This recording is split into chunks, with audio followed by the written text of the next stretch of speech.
LOL take two. LOL take two. LOL take two. Now listen. There is this phenomenon that happens when you're in show business called the actor's nightmare.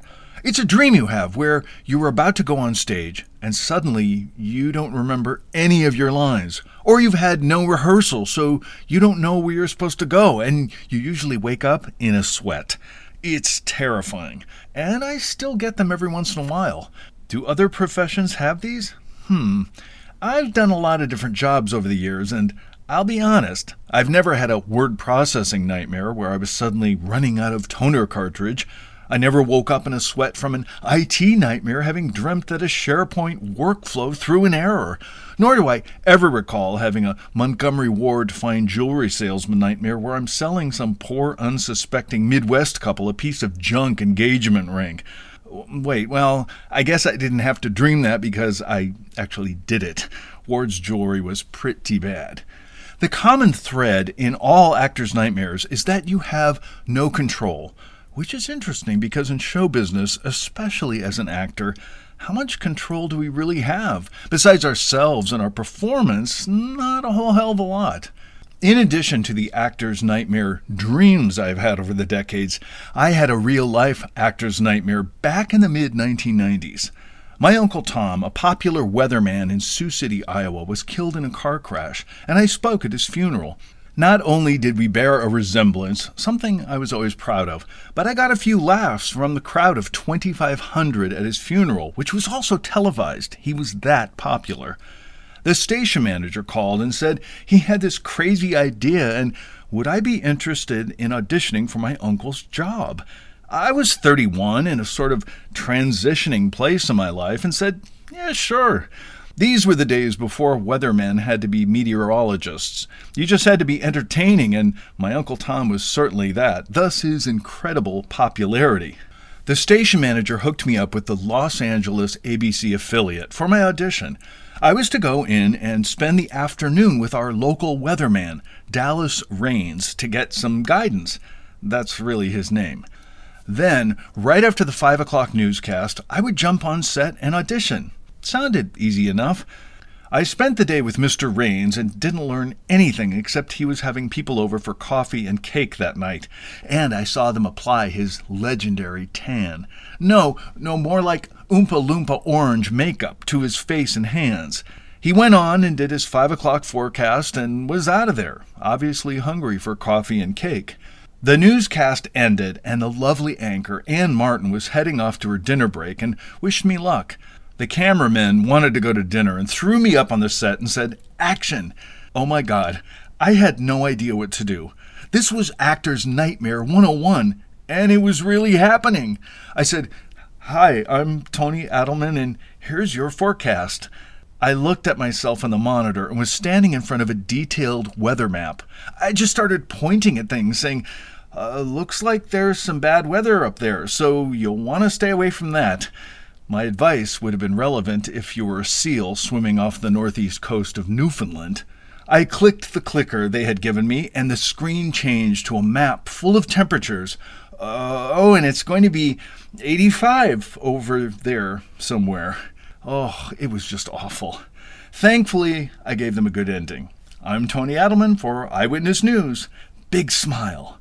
Truly a living actor's nightmare if there ever was one. The director asked if I wanted to do it again. I really didn't, but thought I'd give it another shot. It was even worse. I took my sweat-drenched suit home, and a couple of weeks later, my uncle's station manager called me and said, "Thanks for trying out my crazy idea, but I don't think it's going to work." You think? That is one of the reasons that I love to be well-rehearsed and prepared when I'm acting. But of course, things don't always go the way you planned. Things happen and you have to do the opposite. Improvisation. And we've all seen Whose Line Is It Anyway and watched those amazing performers flying by the seat of their pants. The basic premise of all improvisation is a concept called yes and. Let me explain. You listen to your partner, and whatever comes out of their mouth, you say yes, and then you add something to their statement, whatever that may be. Your partner says to you, You have horns growing out of your head. You don't say, no, I don't have horns, because then that would be the end of the scene. Instead, you say, yes, and my horns are bigger than your horns, so there. That element of surprise is what creates the comedy, because it's real. For somebody like me who loves to be well-rehearsed, it's scary as hell, but really fun. And when you think about it, isn't life pretty much one big yes and? We try to be as prepared as possible to cope with our daily lives, but so often stuff happens that wasn't anywhere on our radar, and our lives quickly turn into one big actor's nightmare.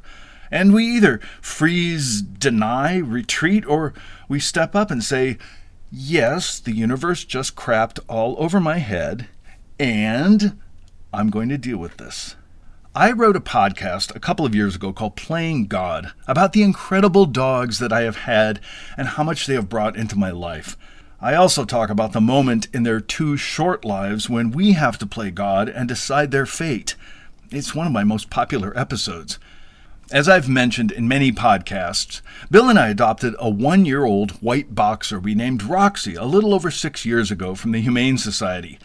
Roxy's only downfall was that she was a bit, very reactive. Not with people, just with other dogs. And not aggressive, just anxious. We took a reactive rover class with this very masculine trainer in a ranger outfit named Roberta. Roberta wasn't a barrel of laughs at all, but prefaced her class with, "We're going to have a lot of fun in here." One class, Roxy saw a stuffed dog in the corner and took off after it while dragging me behind on her leash. She knocked over a whiteboard, and Roberta kept yelling at me to stop yanking on her leash. I finally got Roxy back to our little pod where Bill sat and judgingly said, "Well, she's your daughter," to which Roberta finally cracked her only smile in the entire 6-week course. Yes, for 2 years during the pandemic, we were with Roxy 24/7. And she loved it.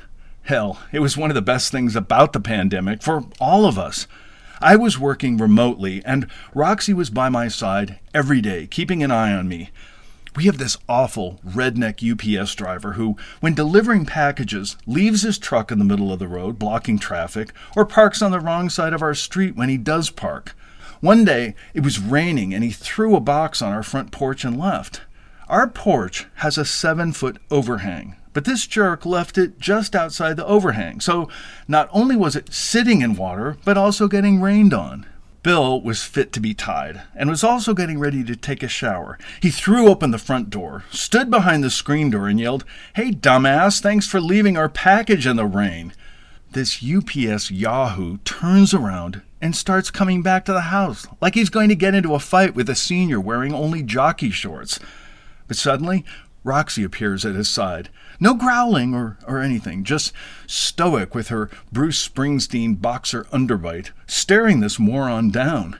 The UPS driver retreated as he didn't want to tangle with those two sentinels standing at the front door. They would have scared me too, but looking at both of them standing there from the back was hysterical.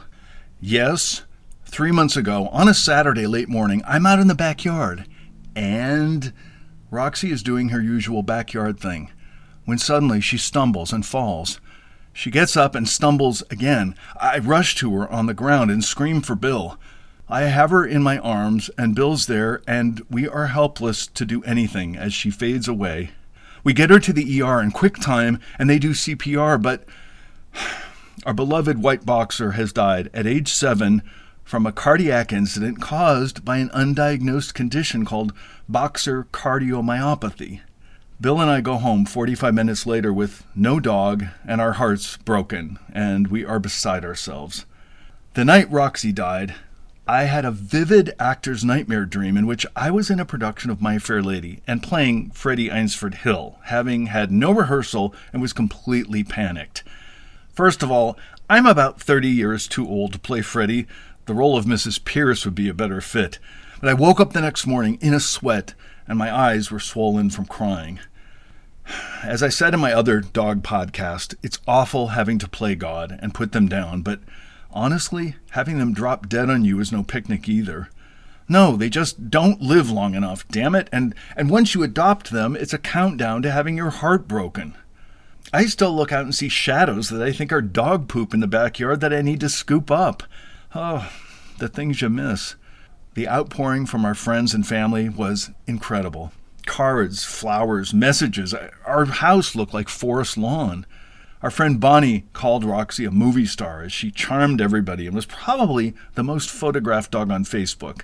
Our friend Donna shared a beautiful poem called The Once Again Prince by Irving Townsend, which he called dogs' lives even more temporary than our own, and said their immortality is only accomplished through memory.